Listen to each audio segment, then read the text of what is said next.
राज्यसभा थे, सभी राज्यसभा के लगभग सांसदों को जो बड़े नेता कहे जा रहे थे उन्हें इस बार मैदान में उतारा। दूसरा लिस्ट भी यही लगातार जता रहा है कि उन्हें इस बार मैदान में उतारा गया है कि आप लोकसभा चुनाव जीत कर आइए। अनुराग ठाकुर की सीट बदलने की बात कही जा रही थी, उनको भी रिपीट किया गया। देखिए महाराष्ट्र से बड़े नाम सामने आए हैं। दुष्यंत चौटाला का सुबह से क्या खबर चल रहा था, उनको लोकसभा उम्मीदवार बनाया गया है। तो देखिए कुछ चीजें दूसरी लिस्ट से स्पष्ट हो गई है कि जो कई सीटों पर प्रत्याशी बदलने की चर्चा थी, कई सांसदों को ब्रेक देने की चर्चा थी, ये बहुत हद तक कम दिख रहा है कि अब कम सांसदों का टिकट करता हुआ नजर आ रहा है। और जो राज्यसभा यानी कि जो बड़े लीडर राज्यसभा में थे उन्हें अब लोकसभा यानी कि लोकसभा चुनाव लड़ने के लिए भेजा गया है कि आप लोकसभा सीट से जीत के आइए। तो ये एक दूसरी लिस्ट जो है ये एक बड़ी अपडेट दे रही है। बिल्कुल, तो अहम जानकारी। और विकास, इसी के साथ 267 उम्मीदवारों की लिस्ट भारतीय जनता पार्टी की तरफ से जारी की जा चुकी है। अब तक 267 जी 267 उम्मीदवारों के नाम का ऐलान पार्टी ने कर दिया और बची हुई सीटों के ऐलान के बारे में भी ये जानकारी आ रही है कि एक दूसरी लिस्ट भी 1-2 दिन में पार्टी की तरफ से जारी कर दी जाएगी। हालांकि जानकारी यह है कि जितनी सीटों पर बीजेपी को चुनाव लड़ना है वो सारी सीटें चिन्हित है। पार्टी के कोर ग्रुप में चर्चाएं हो चुकी है। दो बार बीजेपी के केंद्रीय चुनाव समिति की बैठक हुई तो दोनों बैठकों में सभी सीटों पर चर्चा हो चुकी है। सिर्फ इसलिए रोक करके रखा गया था कि जहां जहां गठबंधन दलों के साथ मैदान में उतरना है तो उनके साथ बात बन जाए। जैसे उड़ीसा की आप बात करें तो उड़ीसा में बीजेपी को उम्मीद है कि वहां बीजेपी पटनायक के साथ उनकी बात बन जाएगी। तमिलनाडु में उनका एआईएडीएमके के साथ अभी भी बातचीत चल रही है। तो अब उम्मीद की जा रही है कि अगली सूची भी आएगी और उसमें भी लगभग 100 नाम हो सकते हैं। ठीक है। अमित जो हमारे सहयोगी भारतीय जनता पार्टी के मुख्यालय में मौजूद है, अमित, हमारे सहयोगी पंकज मिश्रा ने मुंबई से जो जानकारी साझा की है महाराष्ट्र के चेहरों के मद्देनजर, वो बता रहे हैं कि गोपाल शेट्टी जो मुंबई नॉर्थ से 2 बार के सांसद रहे, उनका टिकट इस बार काट दिया गया है। गोपाल शेट्टी की जगह पीयूष गोयल को टिकट दिया गया है। पहली बार संभवतः लोकसभा का चुनाव पीयूष गोयल लड़ेंगे यहां पर। साथ ही साथ मुंबई उत्तर पूर्व से मनोज कोटक का टिकट काटा गया है। विधायक हैं एमएलए मिहिर कोटजा, उनको टिकट दिया गया है। हमारे सहयोगी पंकज बता रहे हैं कि बीट से अब तक प्रीतम मुंडे सांसद थी, अब पंकजा मुंडे को टिकट दिया गया है। साथ ही साथ जो मौजूदा कैबिनेट मंत्री हैं सुधीर मुनगंटीवार, उनको चंद्रपुर से लोकसभा का टिकट दिया गया है। तो महाराष्ट्र में टिकट काटे गए हैं, महाराष्ट्र में थोड़ा बहुत फेरबदल हुआ है इस लिस्ट में। अमित,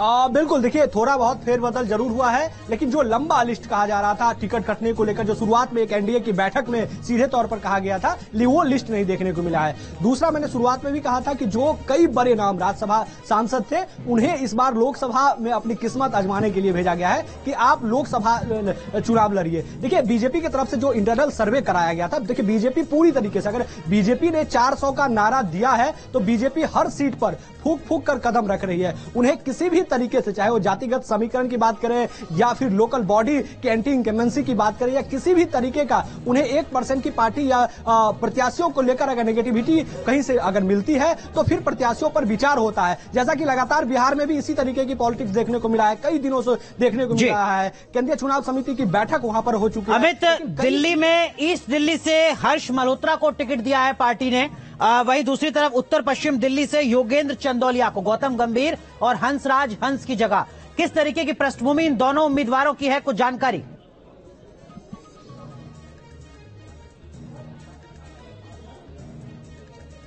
अमित, आप तक आवाज पहुंच रही है?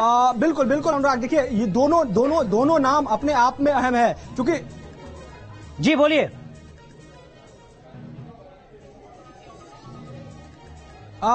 बिल्कुल बिल्कुल, देखिए अनुराग, ये दोनों नाम अपने आप में अहम है। देखिए देश की राजधानी है दिल्ली, इसमें सबसे अहम होता है दिल्ली के उम्मीदवारों को लेकर। तो बीजेपी ने जो दिल्ली में अपने उम्मीदवार भी जो उतारे हैं वो भी देखिए शुरुआत से पहले फेज में देखे या फिर दूसरी लिस्ट में देखे, कमाबेश सभी नामों पर, एक एक नामों पर देखिए। दक्षिणी दिल्ली की बात करें तो वहां से टिकट जो सिटिंग सांसद थे उनका टिकट काट दिया गया था। तो बीजेपी हर एक कदम जो है वो फूक फूक के रख रही है। वही जो 2 नाम इस दूसरे लिस्ट में भी देखने को मिला है वो इसी बात का संकेत दे रहा है कि बीजेपी 400 के लक्ष्य के प्रति पूरी तरीके से समर्पित है। उसके आगे अगर थोड़ा सा भी एंटी इंकमेंसी या थोड़ी सी भी कोई दिक्कत दिखता है तो बीजेपी उस पर सस्पेंड करके उन्हें निपटा भी दे। विकास, कर्नाटक की अगर मैं आपसे बात करूं, कर्नाटक के 20 उम्मीदवारों के नाम का ऐलान कर दिया गया है। जो अभी तक के ओपिनियन पोल्स आ रहे हैं उसमें कर्नाटक में भारतीय जनता पार्टी लगातार बढ़त बनाए हुए है। जो कुछ बड़े चेहरे, बड़े नाम मैं यहां पर देख पा रहा हूं, बसवराज बम्बई का नाम है, यहां पर श्रीरामुलु का नाम है, साथ ही साथ प्रहलाद जोशी जो केंद्रीय मंत्री हैं उनका नाम यहां पर है, साथ ही साथ शोभा करंदलाजे, तेजस्वी सूर्या, इन चेहरों पर भारतीय जनता पार्टी ने दाव लगाया 2024 में। जी बिल्कुल। हालांकि जब जो पहले जानकारी आ रही थी कि जब सीडीसी की बैठक चल रही थी, उसके पहले जब स्टेट कोर ग्रुप की बैठक हुई थी तो उसमें हो रहा था कि शायद तेजस्वी सूर्या की जो बेंगलुरु साउथ की सीट है उसको चेंज कर दिया जाए, किसी दूसरे व्यक्ति को जो उतारा जाए, और खासतौर पर अनंत कुमार की पत्नी को टिकट देने की बात आ रही थी। लेकिन फाइनली आप देखें कि लिस्ट में तेजस्वी सूर्या का ही नाम है।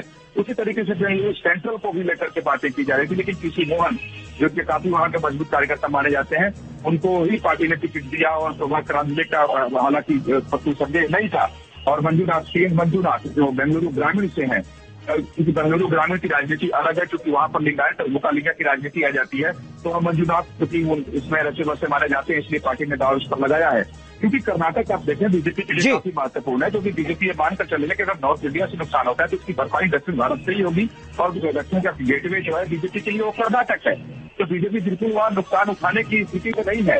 अब वहां विकास, एक चीज और मैं आपसे संक्षेप में समझना चाहूंगा, माफ कीजिए आपको रोक रहा हूं। मध्य प्रदेश में 5 उम्मीदवारों के नाम का ऐलान किया है भारतीय जनता पार्टी ने, और छिंदवाड़ा से विवेक बंटी साहू को उतारा है। छिंदवाड़ा ही वो लोकसभा सीट है जहां पर भारतीय जनता पार्टी का जो कमल का जीत का रथ है वो रुका है 2014 में, 2019 में, और इस बार बीजेपी की कोशिश किसी भी तरीके से छिंदवाड़ा में भी जीत हासिल करने की कमलनाथ के गृह जनपद से।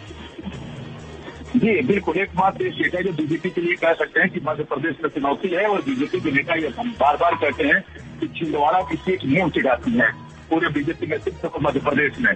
और इस बार चूंकि पहले लगाई जा रही थी, आपने भी देखा होगा कि नकुलनाथ के बीजेपी में आने की बात कही जा रही थी, और बार बार ये खबरें भी चलाई गई कि नकुलनाथ बीजेपी में आएंगे, शामिल होंगे, लेकिन सब कुछ पटाक्षेप हो गया। नकुलनाथ को कांग्रेस ने बनाया, तो विवेक बंटी साहू को पार्टी ने उम्मीदवार बनाया है। तो यहाँ की लड़ाई इस बार भी दिलचस्प होगी।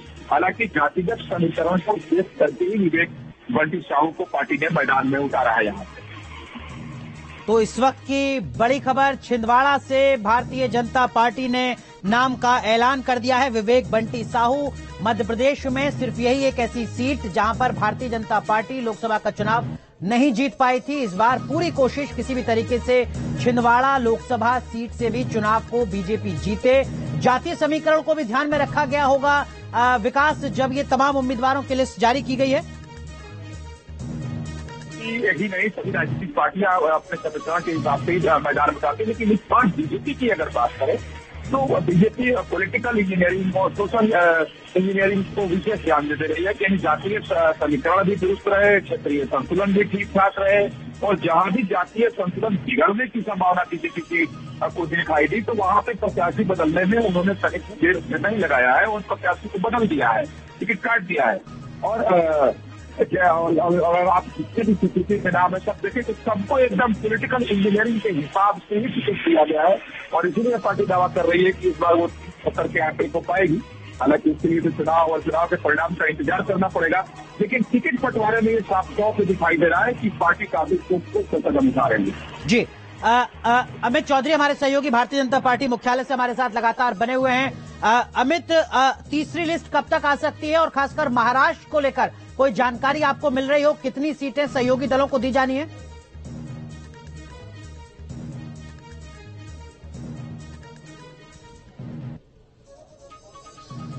देखिए तीसरी लिस्ट देखिए जो दूसरी बैठक हुई थी उसमें कई दूसरे राज्यों को लेकर भी चर्चा हुई थी, जिसमें एक बिहार भी शामिल था। बिहार को लेकर भी चर्चाएं हुई थी, लेकिन वहां पर भी जो सहयोगी दल है उसमें थोड़ी सी पेच अभी फंसी हुई है। इसलिए बीजेपी केंद्रीय चुनाव समिति की बैठक में अपने सभी 17 सीटों पर चर्चा करने के बाद भी दूसरी लिस्ट में उम्मीदवारों की घोषणा नहीं की है। कमोबेश इसी तरीके से महाराष्ट्र में भी यही स्थिति है, अभी भी सस्पेंस बरकरार है। जो सीटों पर सहमति है वो अभी तक नहीं बन पाई है। यही कारण है कि वहां पर भी अभी जो सीटों का घोषणा है वो अभी नहीं हुआ है। देखिए, जहां पर सहयोगी दलों से थोड़ी सी कसमकस चल रही है सीटों को लेकर, वहां पर अभी ऐलान नहीं कर रही है, क्योंकि जब सीटों का समझौता हो जाएगा, आपसी तालमेल सहयोगी दलों से हो जाएगी, उसके बाद उस सीटों का भी घोषणा हो जाएगा। देखिए, तीसरी जो ये लिस्ट है वो 15 के बाद कभी भी तीसरी लिस्ट भी जारी हो सकती है, जिसमें जो सहयोगी दल है उससे कोशिश की जा रही है कि सहयोगी दलों से जल्द बातचीत फाइनल कर ली जाए और सीटों की संख्या तय हो जाए। वहां पर देखिए, बीजेपी जो सबसे अहम इसमें एक है अनुराग, कि बीजेपी जो सहयोगी दलों को सीट अगर जो दे रही है, उस पर एक चीज को पूछा जा रहा है कि इस पर प्रत्याशी दरअसल आपका कौन होगा। और प्रत्याशी इसलिए पूछा जा रहा है कि आपके रिलेशन के तो कोई नहीं प्रत्याशी आप उतार रहे हैं, यानी कि आप अपने बेटे, भतीजे, भाई को नहीं तो चुनावी मैदान में उतार रहे हैं। तो बीजेपी इस पर भी नजर रख रही है कि जो हम अपने सहयोगी दलों को सीट दे रहे हैं, किसी को इंतजार है कि बिहार को लेकर भारतीय जनता पार्टी की लिस्ट आखिर कब आएगी और किस तरीके का समीकरण वहां नजर आएगा? जी देखिए, आज अगर दिल्ली में देखें तो चिराग पासवान दिन भर दौड़ते रहे और जेपी नड्डा के पास वहां से निकले तो उन्होंने कहा कि फॉर्मूला बन गया है और सब कुछ तय हो गया है, और प्रधानमंत्री मोदी को उन्होंने धन्यवाद दिया और सब कुछ ठीक ठाक है। हालांकि बीजेपी अपनी सारी तैयारी करके रखी है, नाम बीजेपी की तरफ से तय है, लेकिन दूसरी सूची में बिहार से एक भी नाम नहीं है। आप देखें कि जिन राज्यों में पेच है गठबंधन का, उस 2 राज्यों की घोषणा करने से बीजेपी अभी तक परहेज कर रही है, उसमें बिहार भी है। आप देखें कि महाराष्ट्र में का पेच था, उसको सुलटा लिया तो वहां के नाम का ऐलान कर दिया। आंध्र प्रदेश, पंजाब, उड़ीसा, तमिलनाडु, ये ऐसे राज्य हैं जहां से बीजेपी को उम्मीद है और बीजेपी चाहती है कि यहाँ जब प्रत्याशी के नाम का ऐलान हो तो कोई बाद में समस्या न हो, यानी वहां पर गठबंधन बन जाए और सहयोगी दलों के साथ तालमेल बिठाकर पार्टी मैदान में उतरे। तो अभी भी इस बात की उम्मीद है कि आखिर कब आंध्र प्रदेश, पंजाब, उड़ीसा, तमिलनाडु, बिहार के उम्मीदवारों के नाम का ऐलान बीजेपी करेगी, क्योंकि आज एक भी उम्मीदवारों के नाम का ऐलान नहीं हुआ है। ठीक है, देखें कि हरियाणा के विकास, लेकिन अब ये जो लिस्ट है, इसको अगर विपक्ष के नजरिए से मैं आपसे समझने की कोशिश करूं, 267 लोकसभा सीट पर उम्मीदवारों का ऐलान भारतीय जनता पार्टी ने कर दिया है, यानी 543 में से लगभग आधी सीटों पर उम्मीदवारों के नाम फाइनल हो गए। हर किसी के जहन में ये सवाल होगा कि ऐसी स्थिति में विपक्ष कहां है, इंडिया गठबंधन कहां है? जी निश्चित तौर पर, और राजनीतिक गलियारे में इस बात की चर्चा भी है और यही वजह है कि बीजेपी अपने सीट का ऐलान कर रही है, पूरे समीकरणों को बिठाकर कर रही है। और जो इंडिया गठबंधन है या पहले कांग्रेस या दूसरे दल जो अलग अलग राज्य के हैं वो कहाँ हैं, तो इसीलिए कहा जा रहा है कि इस बार की लड़ाई बिल्कुल एक तरफा दिखाई दे रही है। देखिए, बीजेपी और प्रधानमंत्री मोदी दिखाई दे रहे हैं। हालांकि जब चुनावी माहौल बनेगा तब राजनीतिक दलों की शक्ति दिखाई देगी अभियान के दरमियान। लेकिन फिलहाल अगर आप देखें तो बीजेपी इस मामले में ही आगे दिखाई दे रही है कि ने अपने प्रत्याशियों के नाम का ऐलान कर दी। आपको जानकारी है कि बीजेपी ने पूरे लोकसभा क्षेत्र को 4 वर्गों में बांट के रखा है। ये डी में वो सीटें आती है जहां बीजेपी चुनाव हमेशा हार जाती है, सी में उन सीटों पर रखी है जहां से 2 बार चुनाव हारी है, 2014 और 2019। तो पहले उन सीटों के ऐलान की बात बीजेपी की ओर से कही गई थी ताकि पार्टी और प्रत्याशी दोनों को चुनाव अभियान चलाने का मौका मिल जाए। तो उन सीटों का ऐलान करिए। लेकिन एक चीज अनुराग और भी चौंकाने वाली बात है कि आप देखेंगे पहले ये बातें कही गई थी, अब बीजेपी की तरफ से बातें कही जा रही थी कि कम से कम 30% सांसदों के टिकट कट सकते हैं। लेकिन दोनों सोचिए, अगर आप मिला करके देखें तो ऐसा कुछ दिखाई नहीं देता है कि 30% लोगों के टिकट कट गए। हाँ, कुछ सीटें जरूर कटी हैं, नए प्रत्याशी पर दाव पार्टी ने लगाए हैं, लेकिन पुराने लोगों पर ज्यादा भरोसा जताया है। बिल्कुल, पुराने लोगों पर ज्यादा भरोसा भारतीय जनता पार्टी ने अपनी दूसरी लिस्ट में भी जताया है। इस वक्त की बड़ी अपडेट हम आपको बता रहे हैं, भारतीय जनता पार्टी की तरफ से 72 उम्मीदवारों की जो दूसरी लिस्ट है वो जारी कर दी गई है। ये वो तमाम बड़े चेहरे हैं जो इस वक्त आप अपने टेलीविजन स्क्रीन पर देख रहे हैं। और आपको बता दें कि महाराष्ट्र की 48 लोकसभा सीटों में से 20 लोकसभा सीट पर भारतीय जनता पार्टी ने अपने उम्मीदवारों का ऐलान कर दिया है। महाराष्ट्र से वो बड़े चेहरे जिनको बीजेपी ने उतारा है एक बार फिर, उनमें नितिन गडकरी हैं, पीयूष गोयल लोकसभा का चुनाव लड़ेंगे मुंबई उत्तर पूर्व से, साथ ही साथ पंकजा मुंडे लोकसभा का चुनाव लड़ेंगी भारतीय जनता पार्टी की तरफ से। हिना गावित पहले भी भारतीय जनता पार्टी की तरफ से सांसद रही हैं, वो एक बार फिर यहां पर चुनाव लड़ेंगी। कुछ लोगों के टिकट बीजेपी ने काटे हैं महाराष्ट्र की अगर हम बात करें, लेकिन मोर और लेस पुराने चेहरों पर ज्यादा दाव लगाया है और 48 में से 20 सीटों पर भारतीय जनता पार्टी ने अपने उम्मीदवार उतार दिए हैं। महाराष्ट्र की बात नहीं, बाकी अलग अलग राज्यों से भी जो नाम है उनका ऐलान किया जा चुका है। उत्तराखंड में अनिल बलूनी चुनाव लड़ेंगे गढ़वाल से, हरिद्वार से त्रिवेंद्र सिंह रावत चुनाव लड़ेंगे। विकास, अगर उत्तराखंड की सियासत को मैं आपसे समझने की कोशिश करूं, सीट बहुत कम है लेकिन सियासी तौर पर सक्रिय बहुत ज्यादा है, नेता बहुत ज्यादा है बीजेपी के, सीनियरिटी के लिहाज से भी। जी बिल्कुल सही कहा आपने। और वहाँ की जो भौगोलिक परिस्थिति है, वो भौगोलिक परिस्थिति का असर वहाँ की राजनीतिक परिस्थिति पर भी पड़ता है। कुमाऊं और गढ़वाल की राजनीति जिसकी अलग अलग चलती है और दोनों को बीजेपी से साधने की कोशिश करती है। और ये देखा भी गया है कि बीजेपी कुमाऊं और गढ़वाल की राजनीति को संतुलित कर देती है। पहाड़ में जातीय संरक्षण है उसको संतुलित करने के सामने आगे जाती है। और बीजेपी की राजनीति की दृष्टि से अगर देखें तो बीजेपी उत्तराखंड को बिल्कुल अपना राज्य मानकर चलती है, यानी इस राजनीति मेरा गढ़ है। और बीजेपी के सामने चुनौती है कि वहाँ की जो 4 सीटें वो चारों की 4 जीते, क्योंकि जो 370 सीटों का लक्ष्य अगर पार्टी ने रखा है तो अगर उत्तराखंड या उत्तर प्रदेश या बिहार में अपने इतिहास को नहीं दोहरा पाती है, मध्य प्रदेश छत्तीसगढ़ में, तो फिर वो 370 सीटों का लक्ष्य पार्टी नहीं पा सकती है। तो उत्तराखंड की 4 सीटें बेशक कम है, 4 सीटें दिखाई देती है, लेकिन वहाँ की राजनीति क्षेत्र के हिसाब से बहुत पेचीदा है। कुमाऊं की राजनीति अलग है, गढ़वाल की राजनीति अलग है, और उसी को संतुलित करने की कोशिश इस बार बीजेपी ने की है। और अनिल बलूनी पर भरोसा जताया है और अनिल बलूनी को पार्टी ने गढ़वाल से उतारा है। गढ़वाल में अनिल बलूनी काफी दिनों से मेहनत भी कर रहे थे, लगातार वो घूम भी रहे थे, प्रयास भी कर रहे थे, तो पार्टी का दावा है कि सारी सीटें इस बार वो जीत जाएगी। हरियाणा की अगर बात करें विकास, तो हरियाणा से हमारे सहयोगी अंकुश महाजन जानकारी दे रहे हैं कि 6 में से 3 सीटों पर भारतीय जनता पार्टी ने नए उम्मीदवार उतारे हैं। जिस तरीके का माहौल किसान आंदोलन के बाद हरियाणा में बन रहा था, सीएम का इस्तीफा देना और अब 6 में से 3 नए चेहरे, एंटी इनकम्बेंसी अगर कहीं है तो उसको कंट्रोल किया जाए।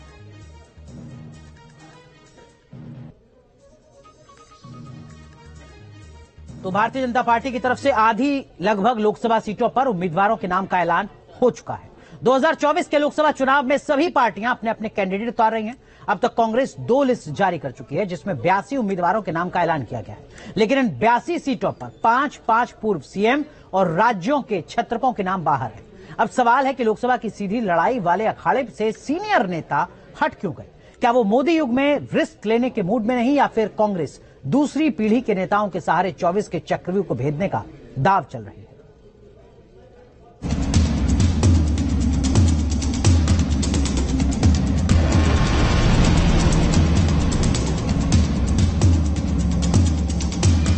मैं 83 हूँ, नेचुरली हटता हूँ। अगर आप चांस दे सब जगह बोले हमारे पार्टी के कार्यकर्ताओं को लड़ने